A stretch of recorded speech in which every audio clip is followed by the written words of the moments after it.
Buckeyes getting ready for a busy November stretch run as we welcome in Tony Gerdeman from BuckeyeHuddle.com. Gerd, thank you for joining us tonight. Thank you for having me. We can go through this long list. I think it's 7 different players are semifinalists for 12 different awards.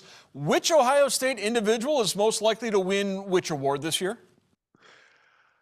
That's a good one. I would say Jeremiah Smith is the Boletnikoff winner. I think would be my guess, although don't sleep on Julian Sayin winning some quarterback awards. And I will say, I know you only asked for one player. If Ohio State beats Michigan and beats Indiana, I do believe Julian Sayin is your Heisman winner. You don't think he's going to get, I don't want to say knocked, but Ryan Day produces great quarterbacks with great numbers year after year. He's throwing to the greatest wide receiver in college football. Couldn't anybody put up Julian Sayin type numbers? Nobody has. So, he's doing things that CJ Stroud didn't do, Justin Fields didn't do, Will Howard and Dwayne Haskins. But that is understood. He is being able to do that, but he's also still standing out because of himself and also because of that help that he's got.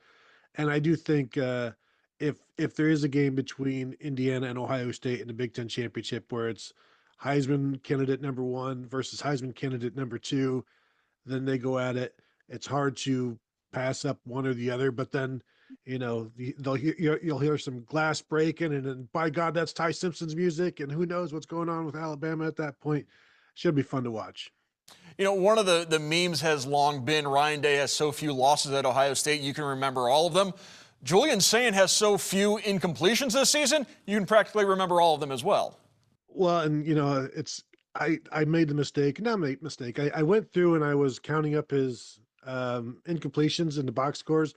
Doesn't take as long as it does for most quarterbacks, but he's only thrown consecutive incompletions in games this year 3 times, and he's only done it in the Big Ten once. He's never thrown more than 2 incompletions in a game this year.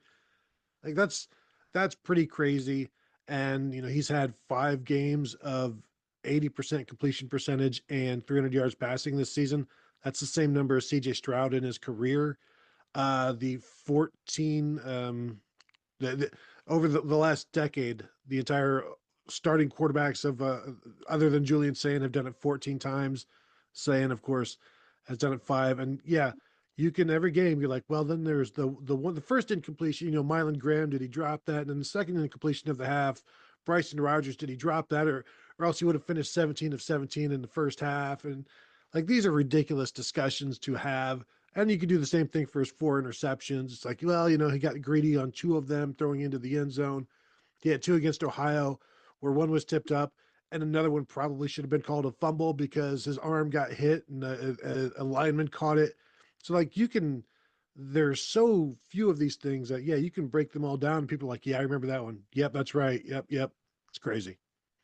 34-10 win over Purdue last weekend in West Lafayette. And at times that game felt more or less like a scrimmage. Ohio State could have set the score, and it was very clear they were working on some specific things in that game.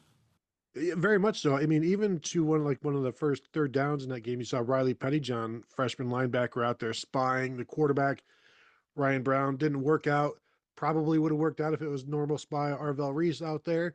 But stuff like that, we saw some new offensive linemen out there because of some injuries, but also because, as you said, this was basically a scrimmage. And so because they had some guys out, they put more guys in, and it just felt like they were trying some things and trying some people.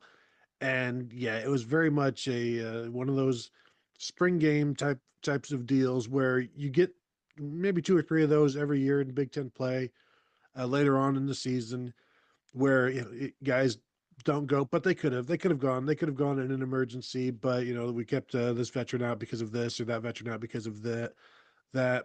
But yeah, right now it's I wouldn't be surprised if we see it one more week, and then you get everybody back going the week before Michigan, and try to hit everybody full speed. Ohio State ended that first half with a long field goal that was good. What was more impressive, seeing Fielding hit a long field goal or seeing Ohio State finally operate a 2-minute drill effectively? Well, I think maybe the key was that they're operating the 2-minute drill with the intent of kicking a field goal. So they only had half as far to go. So that helped. But I think that was a huge kick for Jaden Fielding, and then he had another one. Would have liked to have seen it, make it easier, like instead of just squeaking by the left upright, but still counts, and it gives the guy confidence that I've hit my career long. I've got 50-yard distance. That was a 49 yarder. Just stuff that you start seeing more and more of in the game, because at some point you're going to need him, and it may not be to win a game. It may be for insurance, like last year, where you just need that 10th, eighth, ninth, and 10th point to give yourself a little bit of breathing room.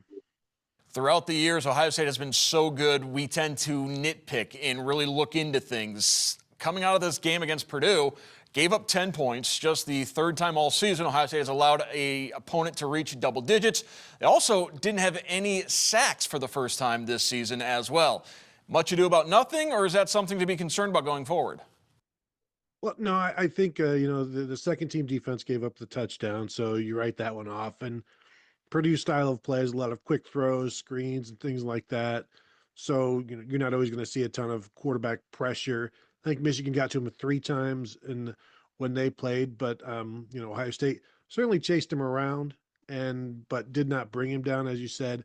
I don't think it's too much of a concern at this point, but we'll see. They're going to be playing quarterbacks that can move around, so that's going to be part of the issue moving forward. One last thought on Purdue before we move forward.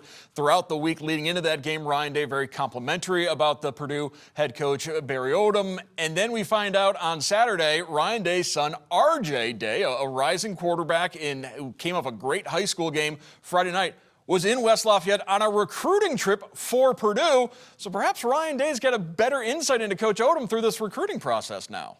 Well, and Ryan Day mentioned a week or so, yeah, like last week, how he talked with Barry Odom about potentially being part of his staff a few years back. So, there's some familiarity there, but I think it says a lot about how Ryan Day feels about Barry Odom, the coach and the man, that he'd be okay with his son, going there or potentially going there, and just seeing all that. And so yeah, he spoke very respectfully about everything that's going on at Purdue and the way that players play. And you see that despite the constant losing, they've fought and lost by 5 to Michigan and 3 the week before, and tough games, and they're probably not going to win in the Big Ten this year, but they're going to keep fighting. And I think Ryan Day respects that a heck of a lot. Ohio State back at home Saturday, a rare November night game as UCLA coming into the Horseshoe. UCLA just 3-6 on the season. All 3 of those wins have come in the Big Ten since they made a coaching change. They got a little boost from that change with Tim Skipper taking over, but I think they've maybe come back down to earth a little bit since then.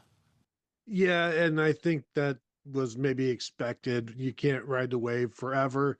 Eventually, just the momentum settles, and then the reality of Indiana takes over, and then just just then the mundane part of the Big Ten, where here comes Nebraska, and it's like, well, this was different than we expected, or this was more than we expected, and that's just life in the Big Ten, and life in really a lot of conferences, where you can't just assume things are going to go well. And boy, we're riding, we're doing well. This is just going to keep going. You've got to make it keep going, and you've got to have the depth and the talent to do that, and you don't always have that.